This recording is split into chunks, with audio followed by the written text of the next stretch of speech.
gracias. Qué gusto estar con ustedes, qué gusto poder compartir en estos momentos tan especiales en el marco del Congreso Iberoamericano. Y muchas gracias a Santa Cruz por recibirnos tan cálidamente. Los han tratado bien, nos han tratado excelente, así que muchísimas gracias a todos nuestros amigos de Santa Cruz por recibirnos. ¿Y cuántos de aquí saben que los países que están aquí con las banderas representados forman parte de un sistema interamericano que es el sistema que genera leyes a nivel internacional? Todos a veces nos preguntamos ¿de dónde surge la idea de una ley? ¿De dónde surge la idea del legislador para proponer esto? El profesor José nos explicaba un poco acerca del panorama que se vive en el continente al respecto de la lucha pro vida. Yo les quiero decir que mucho de lo que vivimos en nuestros países lo podemos evitar desde los organismos internacionales. Porque cuando ya está en el país es porque ya pasó por un proceso de cocción esa iniciativa o ese proyecto de ley. Y antes de ser proyecto de ley fue una iniciativa que vino en un documento de un negocio, de un organismo internacional. Así que pues hoy toca poder explicar un poco acerca de las expectativas de lo que nos espera este año en Paraguay, en junio de este año.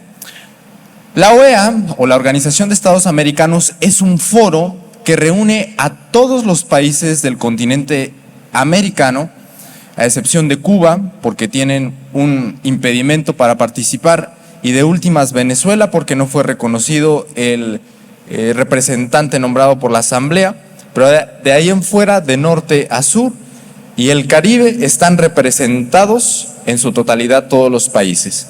Y estos países se reúnen para poder discutir las iniciativas, las ideas, lo que cada uno tiene para proponer en la comunidad internacional. Desafortunadamente, no siempre se propone lo mejor. Y hay veces en donde nos confunden con algunos términos que pueden parecer buenos, benévolos, pero detrás de ello está una maquinaria ideológica. Por ejemplo, el término interseccionalidad. Uno se preguntaría, ¿y qué es interseccionalidad? Bueno, interseccionalidad no es nada más y nada menos que el conjunto de diversas características de grupos vulnerables en una sola persona. Entonces pudiéramos decir que es una persona LGBT, una característica. La segunda interseccionalidad es que es una persona con VIH, que es una persona indígena y que es una persona que vive en una comunidad de escasos recursos. De eso se trata la interseccionalidad, que una sola persona tiene distintas características que la hacen parecer vulnerable. Y aprovechándose de eso, proponen cosas que no son benéficas para nuestra nación o para nuestras naciones. La Asamblea General justamente es en donde se reúne cada año. La Asamblea General se lleva a cabo una vez al año de manera ordinaria y de manera extraordinaria se celebra solamente cuando hay algún tema de relevancia. La sociedad civil, nuestro papel, el Congreso Iberoamericano por la Vida y la Familia, se ubica en la Asamblea Ordinaria.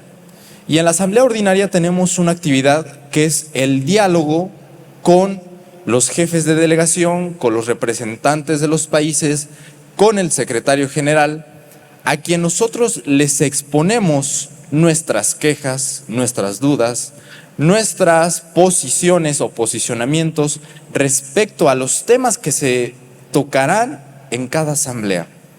Porque cada asamblea tiene resoluciones y la más agresiva de todas siempre ha sido la resolución de derechos humanos.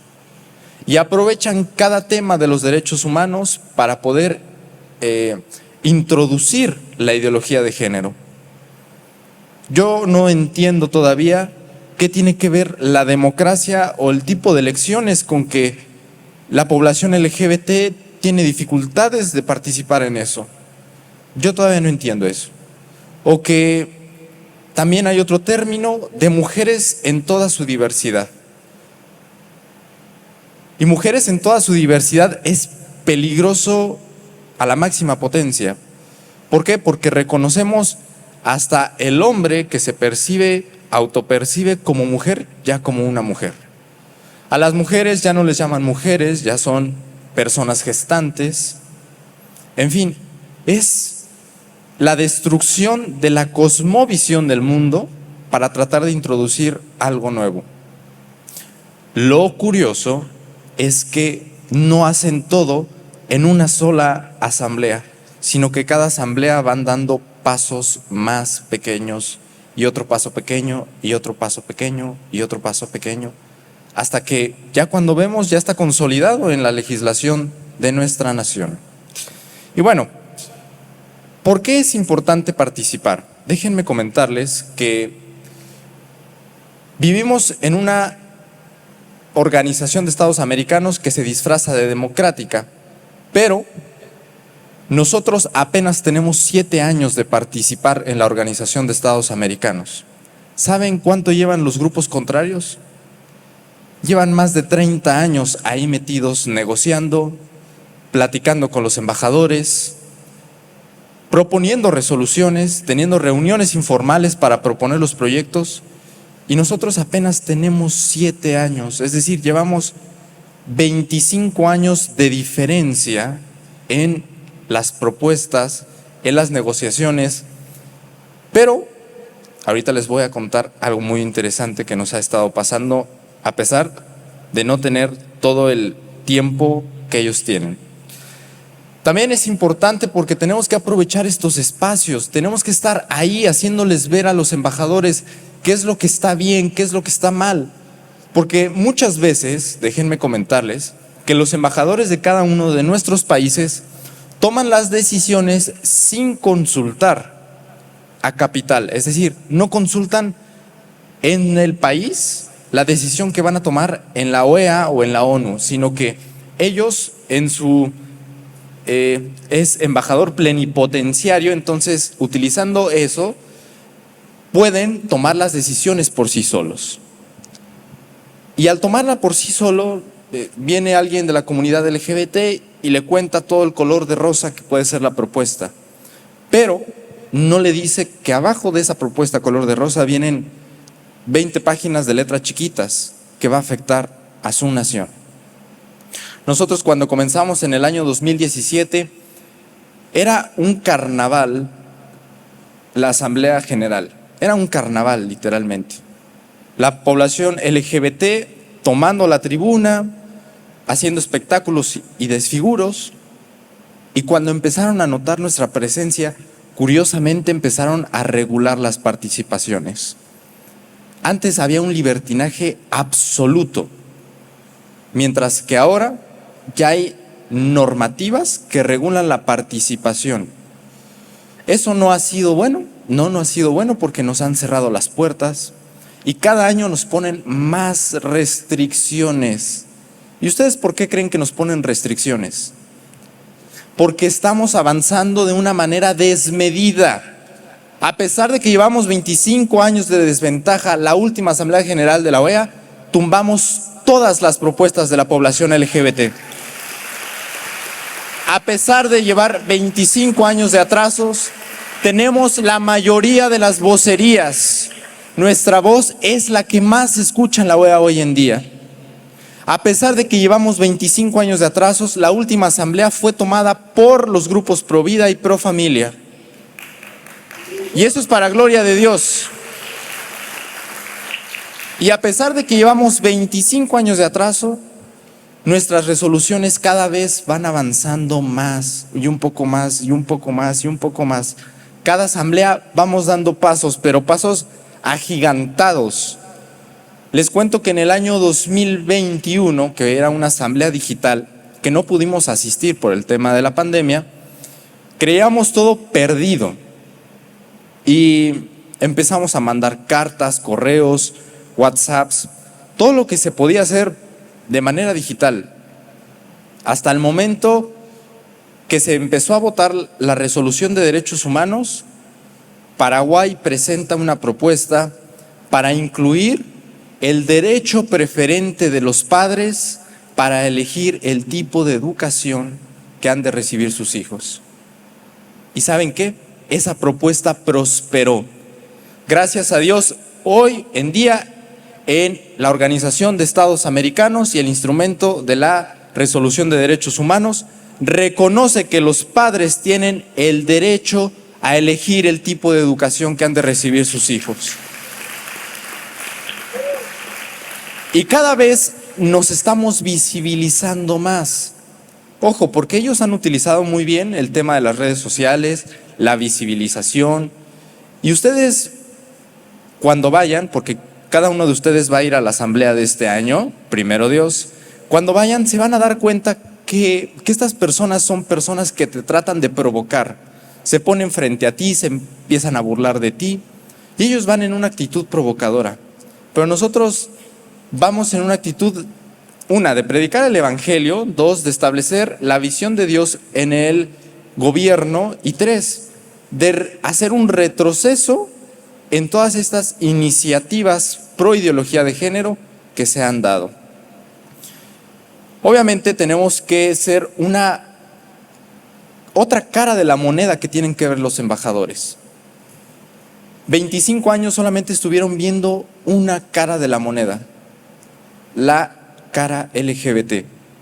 Por eso es que la agenda avanzó rapidísimo. O más bien, nosotros vimos que en 5 años nuestras naciones ya están legislando de todo y hasta más que nos podemos imaginar. Y cuando llegamos nosotros, a mí me sorprendió el embajador de Bolivia, justamente en el año 2019 en Medellín, Colombia, cuando nos acercamos con él a platicar, y él nos preguntó, ¿y en dónde estaban todo este tiempo? Porque los necesitamos aquí. Y obviamente el grupo que iba era un grupo muy grande en aquella ocasión. Íbamos 96 personas. Y cada vez somos más, gracias a Dios. Y empezamos a hacer ver pequeño al grupo LGBT. Pero esa estrategia no es nuestra. Esa estrategia es del Señor solamente. Amén, amén.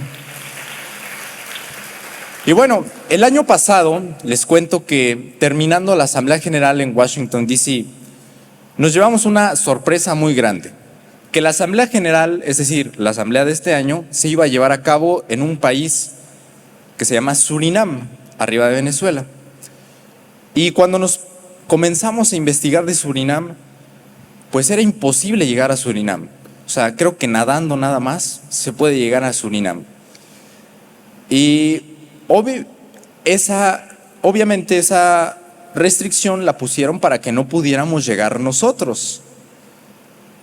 Y cada año, les digo, nos ponen otra traba y otro reto y otro obstáculo, y nos ponen más requisitos, pero gracias a Dios todos los años solventamos esos requisitos y no encuentran ningún defecto y ninguna cosa que nos descalifique. Y teníamos todo este panorama de que la asamblea se iba a llevar en Surinam hasta mediados de enero de este año. Y orando con Pastor Gilberto, estábamos orando, pidiendo dirección para que Dios nos diera la estrategia para este año.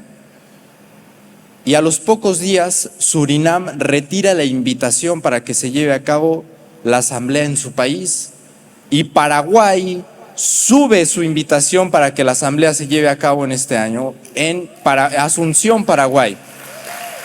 Paraguay, un país pro vida, un país pro familia, y ahí vamos a estar alzando la voz.